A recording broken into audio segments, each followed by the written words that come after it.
தலைவர்கள் CIA central institute of US அதாவது உளவு அமைப்பு பயங்கரமாக சாடியிருக்கிறார்கள் திரு டொனால்ட் ட்ரம்பை. முன்னாள் உளவு அமைப்பு முன்னாள் செக்ரட்டரியான டாக்டர் ஜான் பால்டன் அமெரிக்கா இந்த போரில் சிக்கப்பட்டு கொண்டது என்ற கருத்தை இன்று காலை இல்ல நேற்று மாலை வைத்திருக்கிறார். அதற்கு காரணம் என்ன என்றால், அமெரிக்க அதிபர் ஒரு 2 தினங்களுக்கு முன்பு he confessed their guilty. தனது குற்றத்தை தனது தவறை அவர் ஒப்புக்கொண்டதன் விளைவு இவ்வளவு முட்டாள்தனம் பண்ண he's committed lot of mistakes. நாங்கள் ஈரான் இவ்வளவு அதிகமாக தாக்குவார்கள் என்று நினைக்கவில்லை என போரை ஆரம்பித்து பல நூற்றுக்கு ஆயிரக்கணக்கு மக்கள் படுகொலை செய்யப்பட்ட பின்பு ஒரு தலைவன் சொல்லுகிறார் என்றால் அவருடைய தவறான டிசிஷன். ஈரான் இந்த போரில் எப்படி வெற்றி பெற்றிருக்கிறது என்ற கேள்வி நீங்கள் எழுப்பினீர்களோ இல்லையோ, நானே சொல்கிறேன். கடந்த 40 ஆண்டுகளில் 1979 அவர்களுடைய டெக்னாலஜி, அவர்களுடைய எக்ஸ்பர்ட்ஸ், தற்போது அவர்கள் சேமித்து வைத்திருக்கிற ஆயுத களஞ்சியம், தற்போது அவர்களுக்கு துல்லியமாக பிரிசிசிவ் அட்டாக் டு கைடன்ஸ் யார் என்று சொன்னால் ரஷ்யாவும் சீனாவும் செய்கின்ற செய்மதியினுடைய படங்கள், இது இந்த போரில் அவர்களுக்கு பெரும் வெற்றியை கொடுத்திருக்கிறது. 1000க்கும் மேற்பட்ட மக்கள் ஈரானில் கொல்லப்பட்டிருக்கிறார்கள். ஏராளமான தளங்கள் நாசமாக்கப்பட்டிருக்கிறது. கட்டமைப்புகள் உருக்குலைந்து போயிருக்கிறது. ஆனாலும் எப்படி அவர்களால் நிற்க முடிகின்றது? ஒரு கேள்வி உங்களுக்கு வரும்.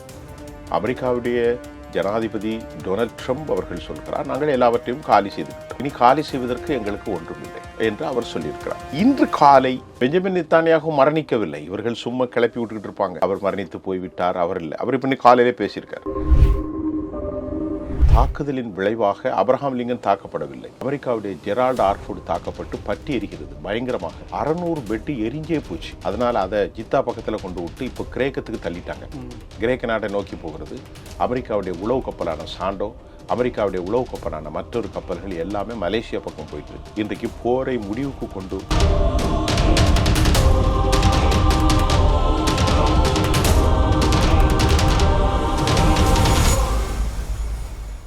ரியல் ஒன் உறவுகளே, நடுநிலையோடு பொறுப்புடன் செய்திகளை வழங்கி பல லட்சக்கணக்கான மக்களின் நம்பிக்கையை பெற்ற நமது சேனலின் வளர்ச்சிக்கு உங்கள் ஆதரவு தேவை. இந்த ஊடக பயணம் தொடர்ந்து வலுப்பெற திரையில் தெரியும் QR கோட் ஸ்கேன் செய்தோ அல்லது டிஸ்கிரிப்ஷனில் உள்ள வங்கி விவரங்கள் மூலம் உங்களால் முடிந்த அளவு சப்போர்ட் செய்யுங்கள். உங்கள் ஒவ்வொரு ஆதரவும் நமது குரலை இன்னும் பல லட்சம் பேரிடம் கொண்டு செல்ல உதவும். ரியல் ஒன் நேயர்களுக்கு வணக்கம். இன்று நம்மளுடைய நேர்காணலுக்கு அரசியல் விமர்சகரான திரு சூஃபியன் அவர்கள் இணைஞ்சிருக்காங்க. சார் வணக்கம்.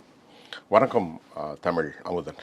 தற்பொழுது வரக்கூடிய செய்திகள் படி பார்த்தோம்னா போர் நிற்க போகுது அப்படிங்கிற மாதிரி நிலவரங்கள் தெரியுது. அந்த நிலவரங்கள் பின்னணியில் இருக்கக்கூடிய கலவரங்கள் பற்றி தான் இப்போ நீங்கள் சொல்லணும். சிறப்பு. நீங்கள் பல தலைப்புகளை ஒரு தலைப்பில் கேட்டிருக்கீங்க. அது நம்ம சேனலுக்கு ரொம்ப சிறப்பாக அமைன்னு நான் நம்புகிறேன். முதல்ல போர் நிலவரத்தை பற்றி நான் பேசுகிறேன். இந்த போரினால் ஏற்படக்கூடிய இந்திய பொருளாதாரம் அடித்துவமான பாதிப்புகள், the penetration into the Indian society, மக்களுக்குள் ஊடுருவக்கூடிய பாதிப்புகள் பிகாஸ் ஆஃப் எக்கனாமி.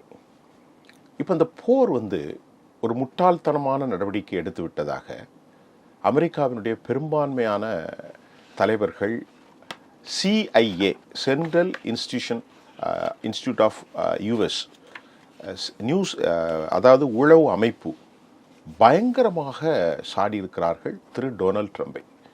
முன்னாள் உளவு அமைப்பு முன்னாள் செக்ரட்டரியான டாக்டர் ஜான் பால்டன் அமெரிக்கா இந்த போரில் சிக்கப்பட்டு கொண்டது என்ற கருத்தை இன்று காலை இல்ல நேற்று மாலை வைத்திருக்கிறார். அமெரிக்காவினுடைய CIA முன்னாள் உளவு அமைப்பின் பிரிவர், தற்போதைய அமெரிக்க பயங்கரவாத எதிர்ப்புக்கு எதிர்ப்பான தலைவர் திரு Joe Kent has been resigned.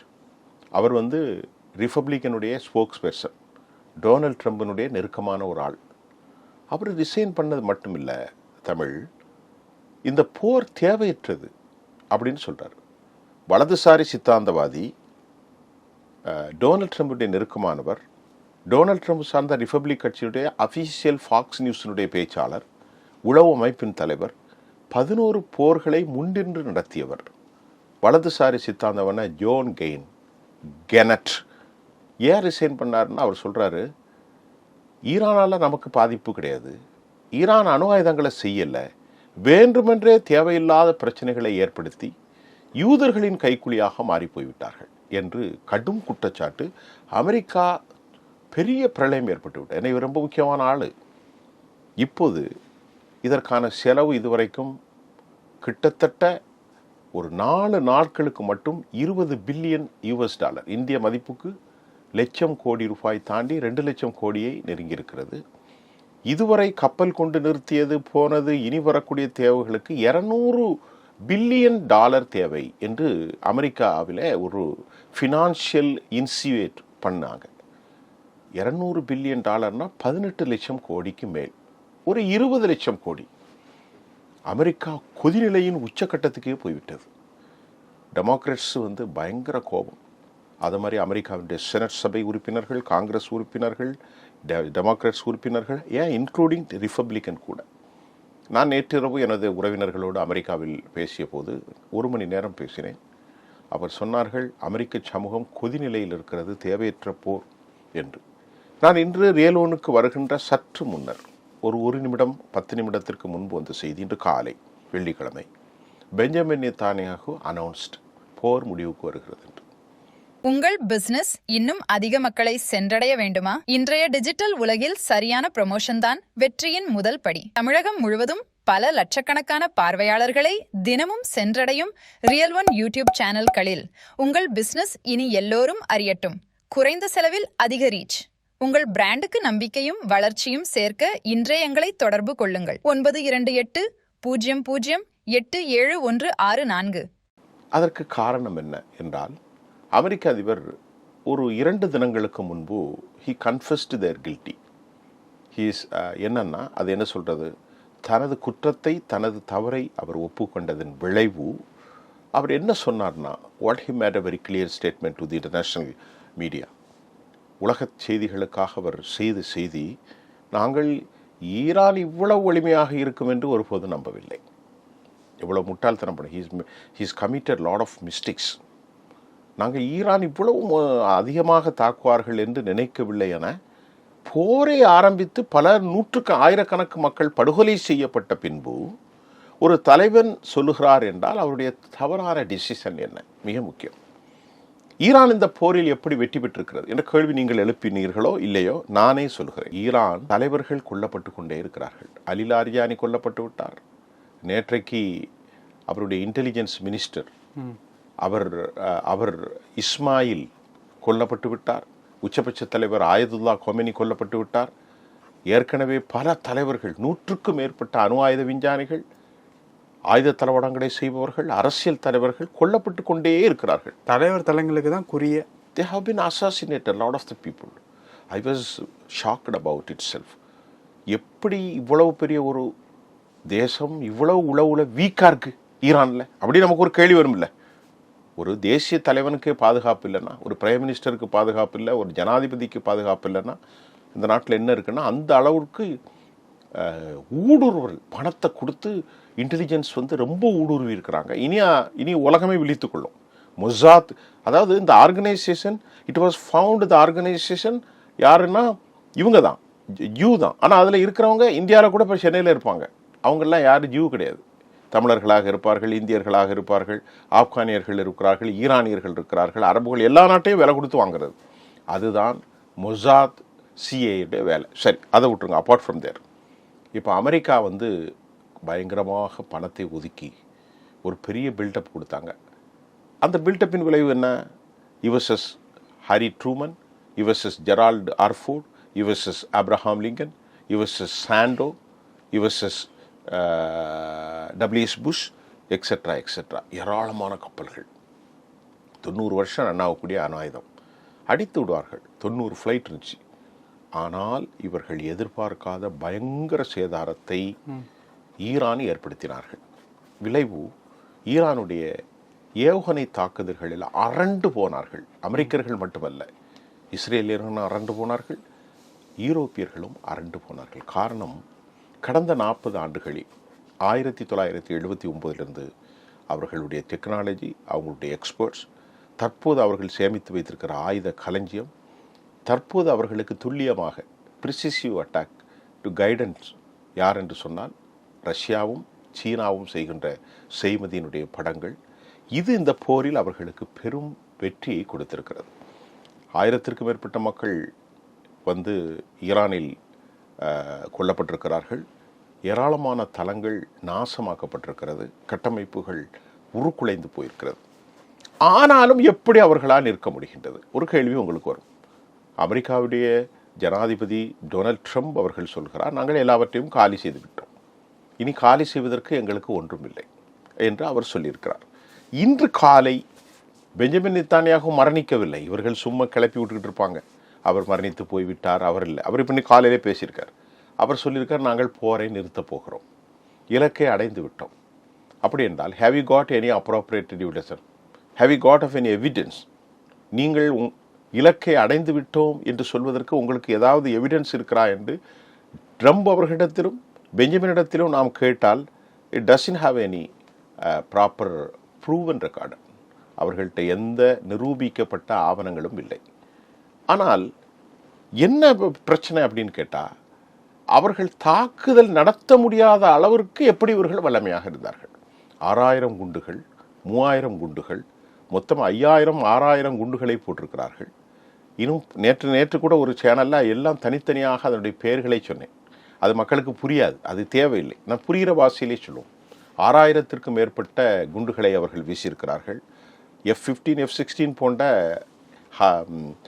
F-18AE போன்ற விமானங்கள், ராப்டார் விமானங்கள், ஸ்டெல்த் விமானங்கள், B-2 பாம்பர்ஸ், GBU-57, அப்புறம் எலக்ட்ரானிக்ஸ் வார்ஃபேர் சிஸ்டம், உளவு, எல்லாத்தையும் பயன்படுத்தியும் ஈரானை அடிக்க முடியவில்லை. அதற்கு என்ன காரணம்?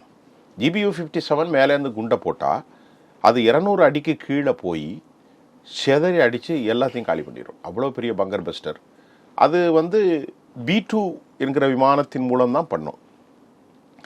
இதுக்கு மேலே அமெரிக்காவில் எதுவும் கிடையாது. இதுதான் உச்சபட்ச ஒரு ஏவுகணையில் குண்டு. ஆனால் அவர்கள் ஏதோ நிக்கோலஸ் மதுராவை தூக்கி கொண்டு சென்றதை போன்று தவறான எண்ணத்திலே சென்று விட்டார்கள். அது உண்மை அல்ல. நிக்கோலஸ் மதுரா ஒரு சின்ன நாட்டின் அதிபர். ஈரான் பெரிய தேசம். அங்கு மலைகளும் காடுகளும் சமவெளிகளும் கடல்களும் அதை போன்று பாலைவனங்களும் உண்டு. எங்கே புதைச்சி வச்சிருக்கிறாங்க, என்ன நடக்குன்னு தெரியாது. அவர்கள் இந்த ஆயுதங்களை, மிசைல் சிட்டிய ஆர்சனல் குடோனை 500 அடிக்கு கீழ், 500 மீட்டர் இல்லை, 500 அடிக்கு கீழ் மிக வலிமையாக ஷாக் அப்சார்பர் போன்ற மிதவையாக மேலிருந்து குண்டு போட்டாலும் கீழே ஒன்றும் செய்யாத அளவிற்கு நீங்கள் ஈஸியாக புரிந்து கொண்டால் நமக்கு சொல்கிறோம். இப்போ சென்னையில் அண்டர் கிரவுண்டில் மெட்ரோ போதா இல்லையா? சிட்டிக்குள்ளே நம்ம செஞ்சிடறோம். இன்றைக்கி இன்னும் வலசரவாக்கம், இந்த ஈக்காட்டு தாங்கள் எல்லாமே நம்ம பண்ணுறோம். ஆனால் அதை அங்கு செய்ய மாட்டாங்க. அவ்வளோ தொழில்நுட்பத்தை வடகொரியா கொடுத்தது. அவர்கள் வேலை செய்த அறிவாளிகள், பரசீகர்கள், அரபியர்கள் அல்ல, அவர்களும் முஸ்லீம்கள் தான். அவர்கள் ரொம்ப இன்டெலிஜென்ஸ், ரொம்ப அறிவாளிகள். கீழே கொஞ்சம் கொஞ்சமாக சேர்த்து பயங்கரமான மெனுவரபிள் பேலிஸ்டிக்ஸ் மிசைல், சூப்பர்சோனிக் மிசைல், அதே போன்று hypersonic missile, patriot cruise missile எல்லாமே வைத்திருக்காங்க. அதில் அவர்கள்ட்ட உலகத்தை ஆட்டி படைக்கக்கூடிய கர்ரம்சோர் 142, கைபர் ஷக்கான், சிஜ்ஜீல், இமாமத், கஹர், அல் கதர், அதே போல் ஷஹாப் 1, ஷஹாப் 2, அதே மாதிரி நேற்று போட்ட சிஜ்ஜீல் ரொம்ப பயங்கரமானது, அதை பற்றி சொல்கிறேன். அதே மாதிரி ஃபத்தா 1, ஃபத்தா 2, ஃபதே, இப்படி சொல்லிக்கிட்டே இருக்கலாம். நான் சொன்னதே கிட்டத்தட்ட ஒரு 15 இருக்கும், ஒரு 50 விமானம். இதில் நேற்று போட்ட சிஜ்ஜீல் விமானம், சிஜ்ஜீல் ஏர்கோனை துவம்சம் செஞ்சு விட்டது. எதை? இஸ்ரேலை. அது ஒரு மேனுரபிள், அது ஒரு சூழ்ச்சி செய்யக்கூடியது. சிஜ்ஜீல் எப்படின்னு சொன்னோன்னா கிளஸ்டர் பாம்னு சொல்கிறது. வானில் வந்து இலக்கை அடைந்து வெடித்து சிதறியதன் விளைவாக 80 ஏவுகணைகளாக பிரிந்து அவற்றில் பல குண்டுகள். இஸ்ரேலில் இதுவரைக்கும் வரலாற்றில் காணாத மக்கள் படுகொலை செய்யப்பட்டு விட்டார்கள். இஸ்ரேல் இனி மீண்டும் மறுஉருவாக்கம் செய்வதற்கு பல லட்சம் கோடி வரும். ஆக அவர்கள் இலக்கை அடையவில்லை. ஆனால் இப்போ உலகத்தில் என்ன சொல்கிறாங்கன்னா, அமெரிக்கா வந்து இன்றைக்கி காலையில் இந்தியாவை சேர்ந்த துல்சி காபட், நேற்று என்ன சொன்ன, ஜோ கெனட்டுடைய ரிசைனுக்கு அப்புறம் அவருக்கு கீழே இருக்கக்கூடியவர் இந்தியாவில் இருக்கக்கூடிய துல்சி காப்ட், அவர் சொல்லியிருக்காங்க உளவுத்துறை, அமெரிக்கா வந்து தப்பு பண்ணிட்டு UAE மட்டும் இல்லாமல் இன்டர்நேஷ்னல் அட்டாமிக் எனர்ஜி ஏஜென்சியுடைய தலைவரும் சொல்லியிருக்கிறார், அவர்களிடத்தில் அணு ஆயுதங்கள் இல்லை, இவர்கள் வேணுமென்றே யூதர்களின் திட்டத்திற்கு உள்ளாகி யூதர்களுடைய லாபியை உள்ளாக்கி, அப்படி தான் அவர் சொல்லியிருக்காரு. ஜோ கேனட் நமக்கு தேவையில்லை, அமெரிக்கா தப்பு செஞ்சுட்டு அப்படின்னு எல்லாருமே சொல்லியிருக்காரு. ஜான் பால்டன் சொல்கிறார் சிக்கப்பட்டு கொண்டதுண்டு. இப்போது ட்ரம்ப் என்ன செஞ்சிட்டாரு, நேற்று முந்தானத்து அதற்கு முந்தினால் அமெரிக்காவுடைய ஆப்ரஹாம் லிங்கனை மெதுவாக கடத்தி விட்டார்கள். தாக்குதலின் விளைவாக ஆப்ரஹாம் லிங்கன் தாக்கப்படவில்லை, அமெரிக்காவுடைய ஜெரால்டு ஆர்ஃபோர்டு தாக்கப்பட்டு பற்றி எரிகிறது பயங்கரமாக. 600 பெட்டு எரிஞ்சே போச்சு. அதனால் அதை ஜித்தா பக்கத்தில் கொண்டு விட்டு இப்போ கிரேக்கத்துக்கு தள்ளிட்டாங்க. கிரேக்க நாட்டை நோக்கி போகிறது. அமெரிக்காவுடைய உளவு கப்பலான சாண்டோ, அமெரிக்காவுடைய உளவு கப்பலான மற்றொரு கப்பல்கள் எல்லாமே மலேசியா பக்கம் போயிட்டு இன்றைக்கு போரை முடிவுக்கு கொண்டு தோல்வி அடைந்து விட்டார்கள். ஆனால் வெளியே சொல்ல முடியாதுல்ல. அதனால் பெஞ்சமின் நெத்தன்யாகு போரை நாங்கள் முடிவுக்கு கொண்டு வருகிறோம், எல்லாவற்றையும் அழித்து விட்டோம் என்று சொல்லியிருக்கிறார். அமெரிக்காவும் அதே மாதிரி சொல்லிவிட்டது.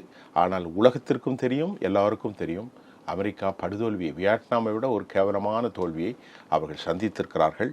அது இன்றைக்கு புருவன் ஆயிருக்கு. ஆனால் ஈரானுக்கு பெரும் சேதாரம். ரியல் ஒன் உறவுகளே, நடுநிலையோடு பொறுப்புடன் செய்திகளை வழங்கி பல லட்சக்கணக்கான மக்களின் நம்பிக்கையை பெற்ற நமது சேனலின் வளர்ச்சிக்கு உங்கள் ஆதரவு தேவை. இந்த ஊடக பயணம் தொடர்ந்து வலுப்பெற திரையில் தெரியும் QR கோட் ஸ்கேன் செய்தோ அல்லது டிஸ்கிரிப்ஷனில் உள்ள வங்கி விவரங்கள் மூலம் உங்களால் முடிந்த அளவு சப்போர்ட் செய்யுங்கள். உங்கள் ஒவ்வொரு ஆதரவும் நமது குரலை இன்னும் பல லட்சம் பேரிடம் கொண்டு செல்ல உதவும். உங்கள் பிசினஸ் இன்னும் அதிக மக்களை சென்றடைய வேண்டுமா? இன்றைய டிஜிட்டல் உலகில் சரியான ப்ரமோஷன் தான் வெற்றியின் முதல் படி. தமிழகம் முழுவதும் பல லட்சக்கணக்கான பார்வையாளர்களை தினமும் சென்றடையும் ரியல் ஒன் யூடியூப் சேனல்களில் உங்கள் பிசினஸ் இனி எல்லோரும் அறியட்டும். குறைந்த செலவில் அதிக ரீச். உங்கள் பிராண்டுக்கு நம்பிக்கையும் வளர்ச்சியும் சேர்க்க இன்றே எங்களை தொடர்பு கொள்ளுங்கள். 9280087164.